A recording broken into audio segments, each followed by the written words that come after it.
Buenos días, alumnos y profesores de este curso de Baja Visión y Rehabilitación Visual de la Universidad de Chile.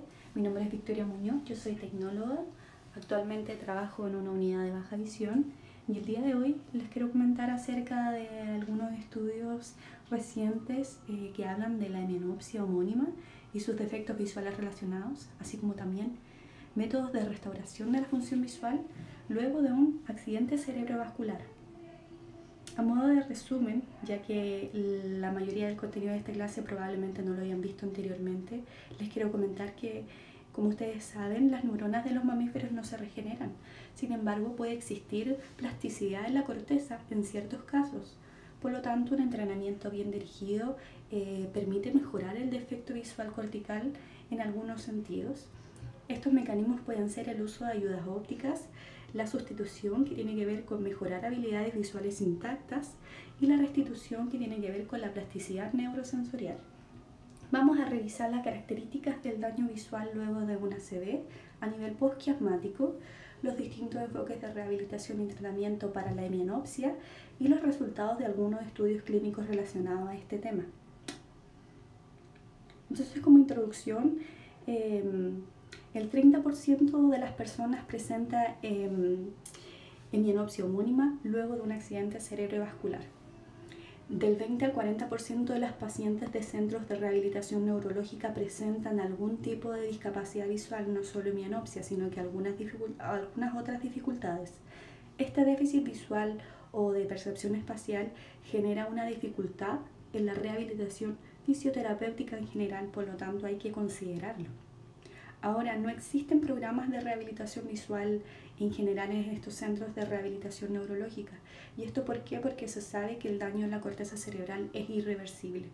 Sin embargo, hallazgos en monos nos cuentan que existe una conservación de la función visual aún con daño cerebral. Por lo tanto, como primer apartado en esta clase, vamos a ver las implicancias visuales de un ACV retroquiasmático. La principal implicancia funcional tiene que ver con el hallazgo de la hemianopsia homónima. No voy a entrar en detalles sobre la hemianopsia, ya que ustedes la han visto bastante en sus materias de campo visual, pero algunos datos interesantes que me gustaría que supieran es que la hemianopsia homónima se debe a un accidente cerebrovascular, se debe en un 40% cuando el ACV es en el lóbulo occipital, en un 30% al lóbulo parietal y en un 25% al lóbulo temporal o al núcleo geniculado lateral, ¿ya? El 70% de las hemianopsias homónimas son por accidentes cerebrovasculares isquémicos. El otro 30% se debe a tumores, hemorragias cerebrales, entre otras, ¿ya?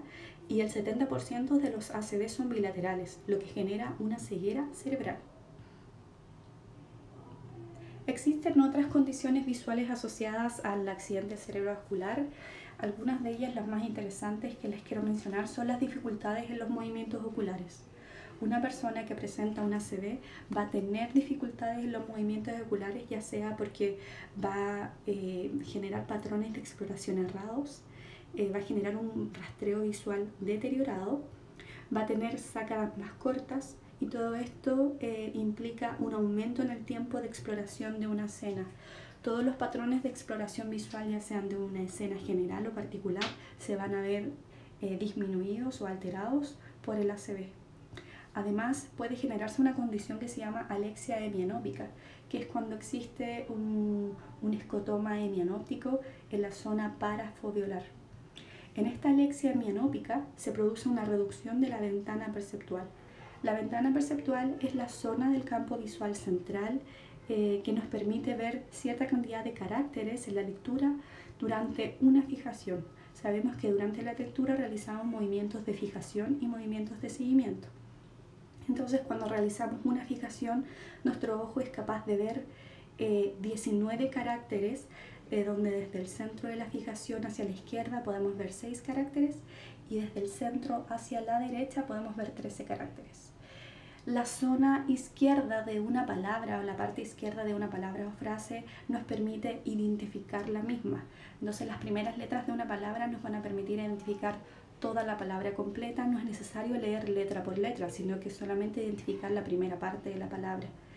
Y la zona derecha de la ventana perceptual o de una palabra nos permite o es útil para dirigir el movimiento ocular al siguiente reglón, o sea, es útil en el cambio de reglón.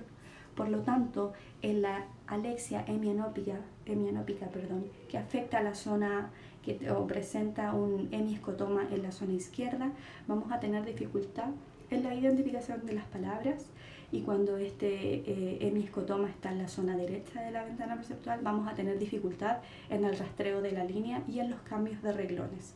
Y esto también se puede ver en la clínica de una persona con un accidente cerebrovascular.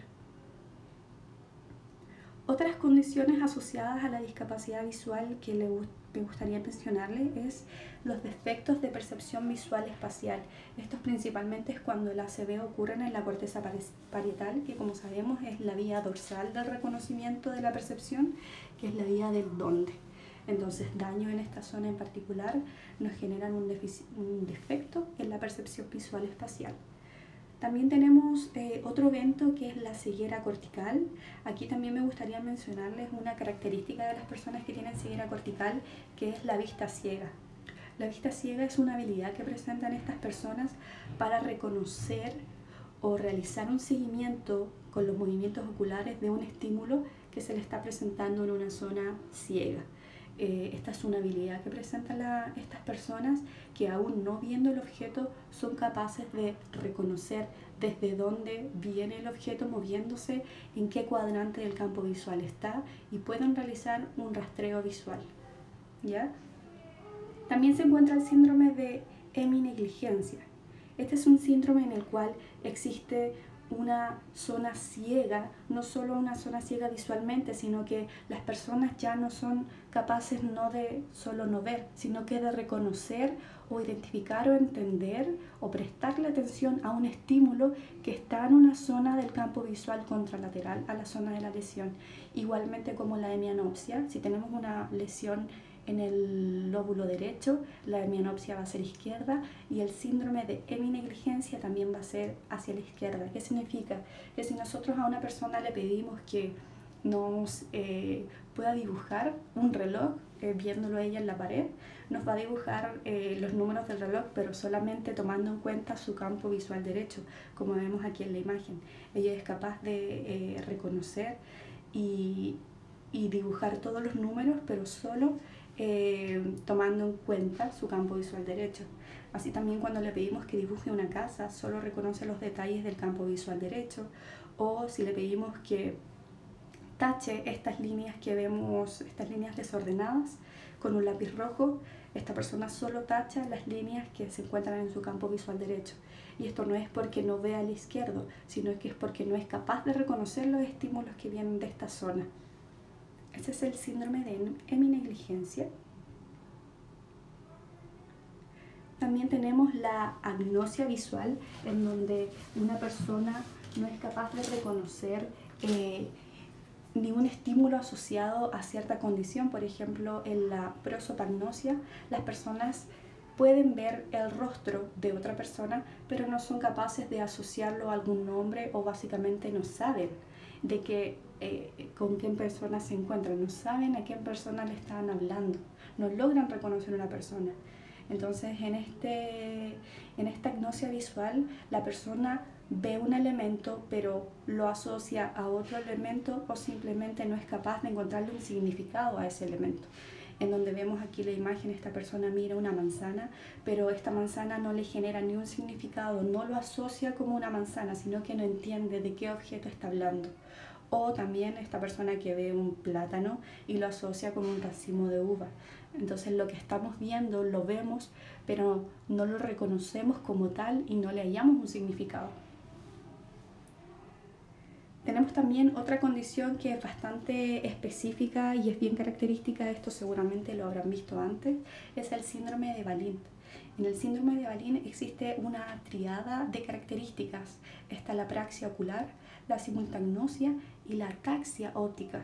La ataxia óptica, recuerden ustedes que tiene que ver con una descoordinación en el ojo y la mano, por lo tanto una persona no es capaz de ver una taza y tomarla como tal, sino que hay una descoordinación. La apraxia ocular o la parálisis psíquica de la mirada tiene que ver con que la persona no es capaz de mover conscientemente sus ojos hacia un estímulo que le está llamando su atención. La típica imagen que nos mostraban en algunas clases que vimos o que yo vi esta materia fue una persona en la cual estaba mirando una mosca y la mosca se movía, pero esta persona no era capaz de seguir el movimiento de la mosca porque no tiene esta voluntad propia del seguimiento, sino que hay una parálisis de la mirada. Y también la simultagnosia, que es que una persona no logra reconocer una imagen global como global, sino que solo logra percibir algunos elementos particulares que llaman su atención. Y esto lo podemos ver en esta imagen en donde tenemos la fijación de un sujeto control en una imagen de una mamá con sus niños en la